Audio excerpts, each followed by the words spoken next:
Quando os dois se amam e cumprem os deveres familiares da forma correta, isso tudo fica muito mais fácil, né? Então, quando você fala de submissão, por exemplo, com um homem agressor, com um homem que faz mal para a esposa, quando deveria ser a cura, quando deveria ser o exemplo.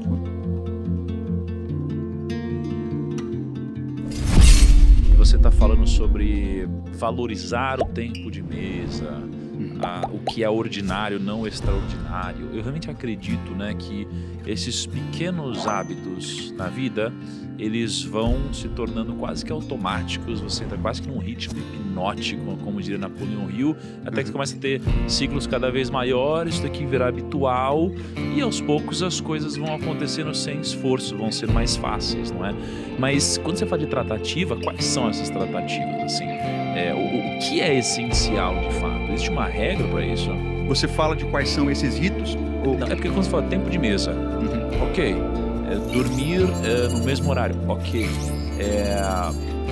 Estar próximo, ok. Mas qual é essa tratativa que mantém o casal a ponto de não transformar algo que poderia ser bom em monotonia, por exemplo? Eu acho que, em primeiro lugar,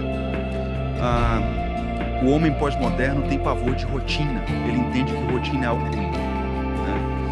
E eu vejo uma preocupação muito grande hoje dos casais, por exemplo, em não cair na rotina. Olha, não deixe seu relacionamento cair na rotina. Mas eu sempre admirei casais de velhinhos, por exemplo. E quando você olha para um casal que está há 60, 70 anos juntos, eles já caíram na rotina há muito tempo, certamente. E eles fizeram com que a rotina seja uma amiga deles, não um inimigo. E para isso acontecer, eu não tenho um rol taxativo das regras que o marido deve cumprir diariamente, que a esposa tem que cumprir diariamente. Eu prefiro apontar para princípios. E os deveres conjugais talvez sejam duas colunas importantes para você enxergar isso, e aí você vai tomando suas próprias decisões. Eu percebo que hoje existe uma perversão simbólica que atrapalha os casais. Os homens não sabem mais o que significa serem masculinos. A esposa não significa mais o que significa ser uma mulher feminina. Talvez a inclusão da mulher como uma força essencial de trabalho social tenha prejudicado isso. Talvez as ideologias tenham prejudicado isso. Talvez a destruição do masculino por causa dos filmes, da arte, da literatura tenha prejudicado isso. Mas eu percebo, por exemplo, que os homens não percebem mais hoje que é o marido quem tem que ser o protetor, o provedor, que tem que amar a esposa como Cristo amou a igreja. Quando ele conhece esses deveres de forma macro, ele vai tentando aplicar isso de forma micro. No caso concreto dele, ele consegue ter um bom norte para modificar as coisas. Por exemplo, se o marido é que tem que ser o protetor, quem é que vai se preocupar de noite em verificar se a porta está trancada? Se acontece um barulho na cozinha no meio da madrugada, quem é que vai ver se foi um assaltante, se foi um ladrão? Não, mulher, vai você, vai na frente.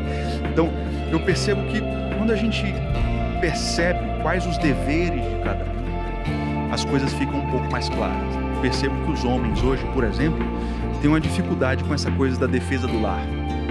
Eles não são mais, em muitos casos, não diria todos, não gosto de generalizações, mas alguns homens não são mais capazes de se sacrificar pela família e entender esse conceito de defesa. Talvez isso venha da infância.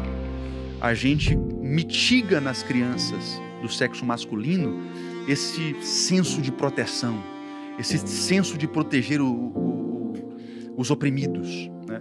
Eu gosto de uma história do ex-presidente dos Estados Unidos, Theodore Roosevelt. Ele foi presidente no começo do século XX e ele, como um bom protestante, servia na igreja local como professor da EBD. Então ele tinha aquele curso de Bíblia no domingo de manhã, ele era um dos professores, né? Certa vez, conta a história que um dos alunos do Roosevelt era uma criança, um menino, chegou na sala com o olho roxo. Aí o Roosevelt perguntou para ele: vem cá, rapaz, por que você está com o olho roxo? Aí o menino disse para ele: olha, professor, minha irmã teve um valentão que foi para cima dela, querendo bater na minha irmã, e eu protegi minha irmã. Eu dei um soco no valentão para proteger minha irmã. E ele me deu um outro soco, é por isso que eu tô aqui com o olho roxo. Aí o presidente Roosevelt, que na época não era presidente, pegou uma moeda de $1 e deu para aquele menino como um presente, assim, simboliza que ele tinha feito a coisa certa, né? Posteriormente dizem que o pastor ficou sabendo disso e tirou o Roosevelt do cargo de professor da EBD como se aquilo tivesse sido uma espécie de incentivo à violência. Eu acho que aquele pastor errou.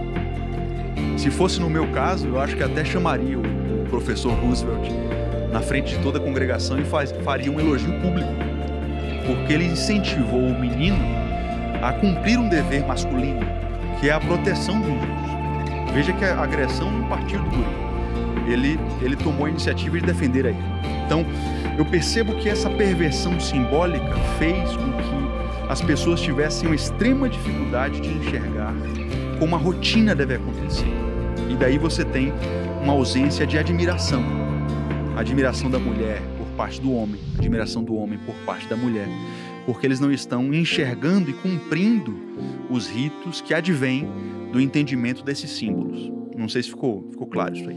Cara, eu acho que cada vez mais vai ficando, né? Eu gosto muito dessa lógica. A gente teve uma polêmica recente onde a gente falou sobre submissão, né? Sobre a mulher ser submissa, né? E claro que as pessoas já levam pro que o dia de hoje, a modernidade entende como a submissão, que é a mulher fica apanhando o marido em casa, né? E é claro que não é isso, não é?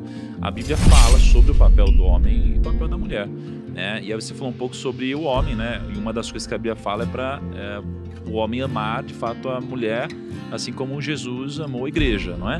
Assim como Cristo amou a igreja. E se eu fosse separar, né, de uma forma factual, pilares, bullets, assim, qual é o papel do homem e qual que é o papel da mulher? Legal. Você não tem na Bíblia, inclusive, uma lista última com todos os deveres, com todas as funções. Então, para isso, nós teríamos que usar não só a palavra de Deus, mas a tradição e aquilo que funcionou ao longo dos anos e que resistiu ao teste do tempo, vamos dizer assim. Então, eu diria que, por exemplo, os deveres do homem, se eu tivesse que fazer uma lista para você enxergar quais são os deveres, eu diria que o homem tem que ser o líder da casa. Não é diferente de chefe. Ele lidera pelo exemplo, mas a palavra última também é dele. Ele tem a obrigação de amar a mulher como Cristo amou a igreja. Ele é o provedor, ele é o protetor. Ele tem o dever conjugal de satisfazer sexualmente a mulher. Por mais que sexo seja bom, nós entendemos que também é um dever. Eu tenho que zelar pela alma da minha esposa e supri-la nessa área. É um dever conjugal. Eu já elenquei 5 só aqui, né? Do lado da mulher, você tem alguns deveres que a Bíblia aponta também. Você tem o dever da mulher ser a mulher sábia que edifica a sua casa. Você tem o dever de satisfazer o homem sexualmente. Você tem o dever de ser uma ajudadora idônea. Quando Deus fez Adão, a missão de Eva era ser uma ajudadora idônea, que estivesse ao lado de Adão, para ser submissa, ou seja, para estar apoiando a missão de Adão. Essa palavra submissão vem de missão, né? Está abaixo da missão do homem. Submissão, né? Exato. E a Bíblia deixa claro que, assim como Cristo é o cabeça do homem, o homem é o cabeça da mulher. Isso não quer dizer que o homem seja mais importante. O próprio apóstolo Paulo, que disse isso, que o homem é o cabeça da mulher, vai dizer em Gálatas capítulo 3 que em Cristo, homem e mulher têm o mesmo valor diante de Deus. Então nós não estamos falando de quem é mais valioso, quem é mais importante. Nós estamos falando de funções, né? Quando os dois se amam e cumprem os deveres familiares da forma correta, isso tudo fica muito mais fácil, né? Então, quando você fala de submissão, por exemplo, com um homem agressor, com um homem que faz mal para a esposa, quando deveria ser a cura, quando deveria ser o exemplo, quando deveria ser a solução do problema, fica muito mais difícil falar sobre submissão numa sociedade que está doente. Mas quando as coisas estão ajustadas no lugar, eu acho que fica tudo mais fácil. Eu acho muito interessante você falar sobre isso, né? As pessoas não param para pensar na etimologia da palavra, né? A submissão, né? Que de fato é para contribuir com uma missão, né? Eu acho que é muito difícil mesmo você atingir algo sozinho, né? Eu vejo hoje como um cara que não foca nesse assunto, mas como um ser humano eu percebo o quanto hoje o pessoal quer só sair, pegação, só que ela não quer se comprometer, não tem nada disso e tal, de uma forma geral, né? Só que é muito difícil construir algo longo, duradouro e sozinho. E eu estava numa reflexão com amigos sobre que tipo de pessoas, né, que você precisa ao seu redor para você chegar em algum lugar, né, importante, valioso, longevo.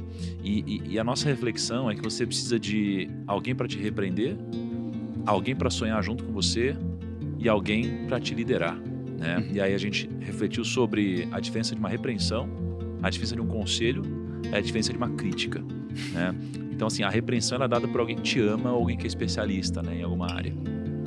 O conselho é algo que, de alguma forma, te dá um direcionamento de futuro. Você precisa de alguém que já tenha construído algo para te aconselhar. E a crítica é o que você não deve receber. São pessoas que dão opiniões que não têm a intenção de te melhorar e sim de te inferiorizar de alguma forma, não é? Então essa escolha, ela é muito importante para que você possa passar pelas barreiras que vão aparecer. E acho que uma das barreiras mais complexas que eu vejo aparecendo, e na minha vida também apareceram, acho que é a barreira do autoentendimento e da compreensão do outro.